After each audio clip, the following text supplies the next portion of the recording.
नमस्कार दोस्तों, मैं हूं शिवम पांडे और आप सभी का स्वागत है आपके अपने चैनल ट्रिक पॉइंट में।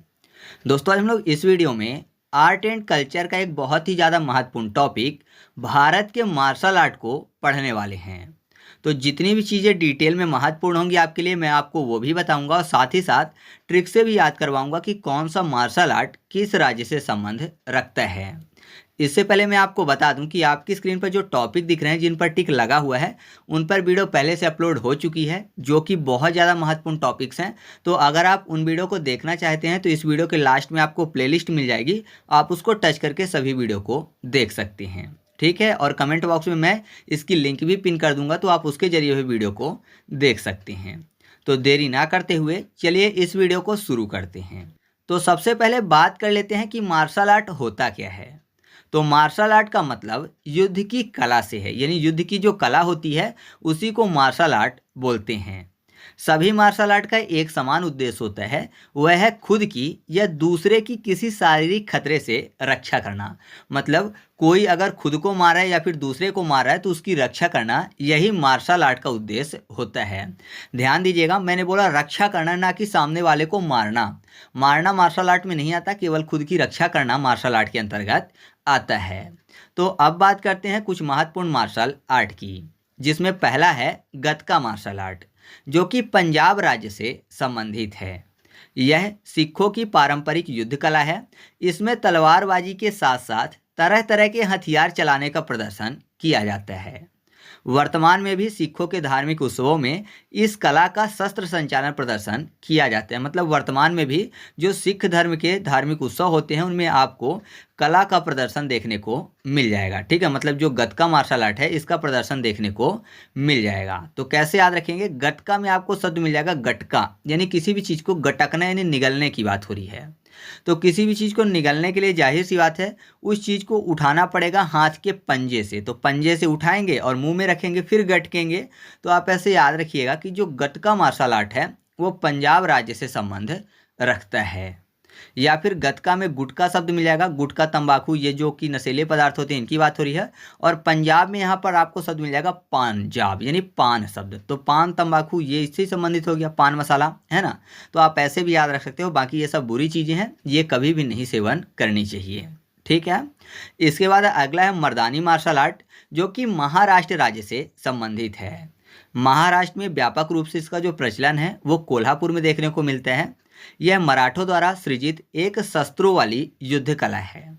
इसे अद्वितीय भारतीय पाटा, पाटा मतलब तलवार, और विटा, विटा मतलब डोरीदार बर्छी के उपयोग से किया जाता है। ठीक है, मतलब ये पाटा और विटा के उपयोग से प्रदर्शन किया जाता है। तो कैसे याद रखेंगे, मर्दानी में आपको शब्द मिल जाएगा मर, यानी मरने की बात, और महाराष्ट्र में आपको शब्द मिल जाएगा महान अस्त्र। तो जाहिर सी बात है अगर किसी महान अस्त्र से किसी को मार दिया जाए तो वो मर जाएगा। तो मरना फॉर मर्दानी। तो याद रखिएगा मर्दानी जो मार्शल आर्ट है वो महाराष्ट्र राज्य से संबंधित है। बाकी मैंने आपको बता ही दिया कि यह व्यापक रूप से कोल्हापुर वाले क्षेत्र में प्रचलित है। ठीक है, जो महाराष्ट्र का कोल्हापुर वाला एरिया है वहाँ पर यह व्यापक रूप से देखा जा सकता है। अगला मार्शल आर्ट है लाठी मार्शल आर्ट, जो कि पंजाब और पश्चिम बंगाल राज्य से संबंधित है। यह देश का सबसे प्राचीन सशस्त्र मार्शल आर्ट है। लाठी जो है ये मार्शल आर्ट में उपयोग होने वाला विश्व का सबसे पुराना हथियारों में से एक है। इसमें जो लाठी की सामान्यतः लंबाई होती है वो होती है 6 से 8 फीट। ठीक है, तो कैसे याद रखेंगे, यहाँ पर देखिए पंजाब की बात हो रही है और आपने देखा होगा जो पंजाबी लोग होते हैं वो हमेशा हाथों में लाठी लेकर रखते हैं। लठ बोलते हैं वो, तो लठ लेकर हमेशा रखते हैं पंजाबी लोग अपने हाथों में जब भी वो खेतों की तरफ जाते हैं, या फिर डांस भी आपने देखा होगा जब करते हैं तो हाथों में लठ लेकर करते हैं। और पश्चिम बंगाल की बात हो रही है तो पश्चिम बंगाल में आपको पक्षी शब्द मिल जाएगा। तो जब किसानों की फसल को पक्षी खाने जाते हैं तो किसान क्या करते हैं, लाठी लेकर उनको उड़ाने जाते हैं। आपने देखा होगा किसान हमेशा लाठी लिए रहते हैं। तो आप ऐसे याद रखिएगा कि पक्षी फॉर पश्चिम बंगाल। तो जो लाठी मार्शल आर्ट है ये पंजाब और पश्चिम बंगाल से संबंधित है। अगला है थोड़ा मार्शल आर्ट, जो कि हिमाचल प्रदेश से संबंधित है और यह खेल और संस्कृति का एक मिश्रण है। इसमें लकड़ी के धनुष व तीर का उपयोग किया जाता है और मुख्य रूप से इसे बैसाखी के दौरान खेला जाता है। ठीक है, मतलब ये मुख्य रूप से बैसाखी के दौरान आपको देखने को मिलेगा। तो कैसे याद हो जाएगा, यहाँ पर देखिए हिमाचल में आपको शब्द मिल जाएगा हे माँ चल, यानी कोई बच्चा बोल रहा है कि हे माँ चल। तो कितना चल, या फिर ऐसा बोलेगा कि हे माँ थोड़ा सा चल मुझे काम है ना। मान लीजिए माँ कहीं बैठी हैं तो बच्चा यही बोलेगा माँ थोड़ा सा चल मुझे काम है ना, घर में मुझे काम है, माँ थोड़ा सा चल। तो माँ थोड़ा सा चल, थोड़ा फॉर थोड़ा मार्शल आर्ट, और माँ चल फॉर हिमाचल प्रदेश। तो आप ऐसे याद रखिएगा कि जो थोड़ा मार्शल आर्ट है ये हिमाचल प्रदेश राज्य से संबंधित है। ठीक है, इसके बाद हम लोग बात कर लेते हैं वर्मा कलाई मार्शल आर्ट की, जो कि तमिलनाडु राज्य से संबंधित है।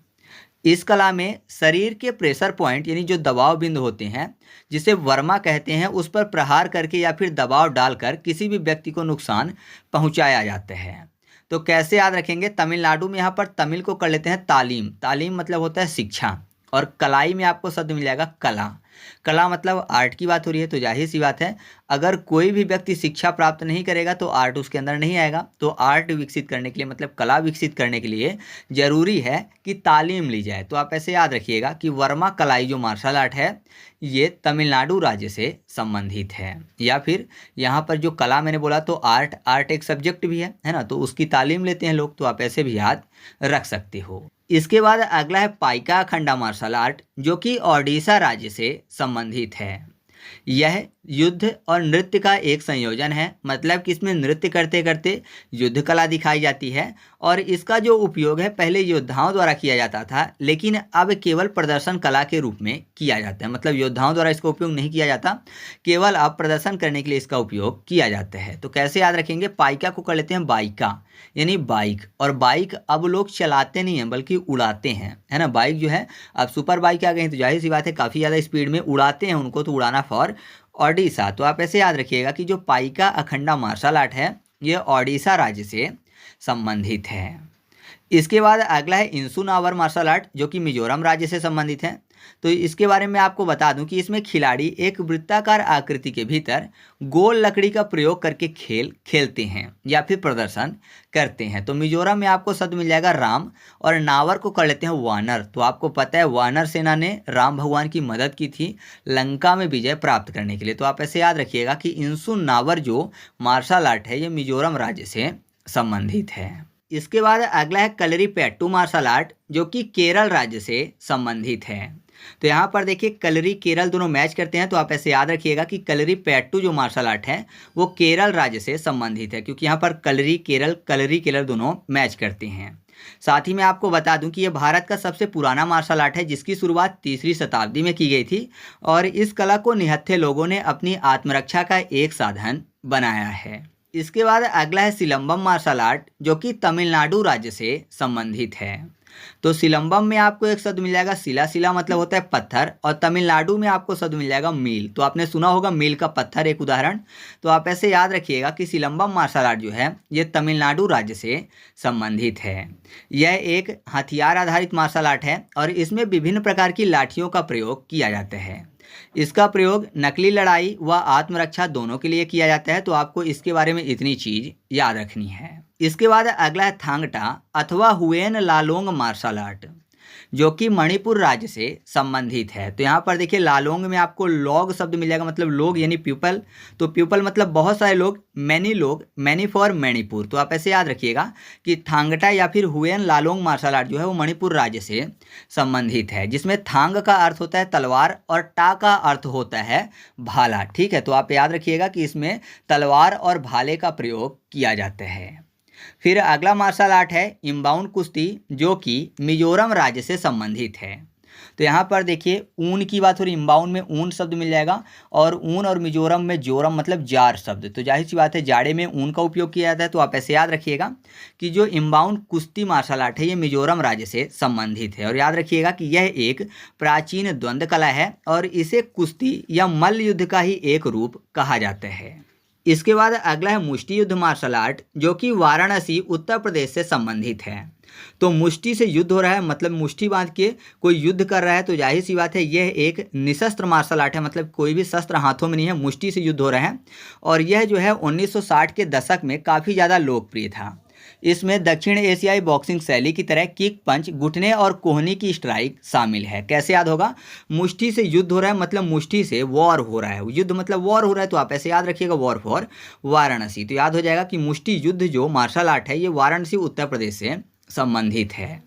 अगला है काथी सामू मार्शल आर्ट, जो कि आंध्र प्रदेश राज्य से संबंधित है। तो सामू में शाम शब्द मिल जाएगा, तो शाम के टाइम से अंधेरा होने लगता है, तो अंधेरा फॉर आंध्रा यानी आंध्र प्रदेश। तो आप ऐसे इसको याद रखिएगा। साथ ही मैं आपको बता दूं कि यह एक सशस्त्र आधारित युद्ध कला है, मतलब इसमें शस्त्र का उपयोग किया जाता है और यह केवल उन्हीं परिवारों द्वारा प्रदर्शित किया जाता है जो कि पूर्व समय में राजा के सैनिक होते थे। ठीक है, मतलब जो पहले राजा के सैनिक होते थे उन्हीं के द्वारा इसका प्रदर्शन किया जाता है। अगला है इसके या फिर स्काई मार्शल आर्ट, जो कि जम्मू कश्मीर से संबंधित है। तो इसके या फिर स्काई में आपको स्काई शब्द मिल जाएगा। तो स्काई और जम्मू कश्मीर को क्या बोलते हैं? धरती का स्वर्ग, है ना। और स्वर्ग ऐसा बोला जाता है कि स्काई में है, मतलब आसमान में है। तो आप ऐसे याद रखिएगा कि इसके या फिर स्काई मार्शल आर्ट जो है वो जम्मू कश्मीर से संबंधित है। इसमें तलवार व ढाल का प्रयोग किया जाता है। प्रारंभ में इसका प्रयोग जंगली जानवरों से सुरक्षा व शिकार के लिए किया जाता था, लेकिन बाद में राजाओं द्वारा युद्ध में भी प्रयोग किया जाने लगा। इसके बाद बात कर लेते हैं परिखंडा मार्शल आर्ट की, जो कि बिहार राज्य से संबंधित है। और मैं आपको बता दूं कि यह छऊ नृत्य पर आधारित होता है और इसमें तलवार और ढाल का प्रयोग किया जाता है। तो इसकी ट्रिक मैं नहीं बना पाया हूं, तो इसको आपको खुद से याद रखना है कि जो परिखंडा मार्शल आर्ट है वो बिहार राज्य से संबंधित है। अगला है मल्ला युद्ध मार्शल आर्ट, जो कि दक्षिण भारत से संबंधित है।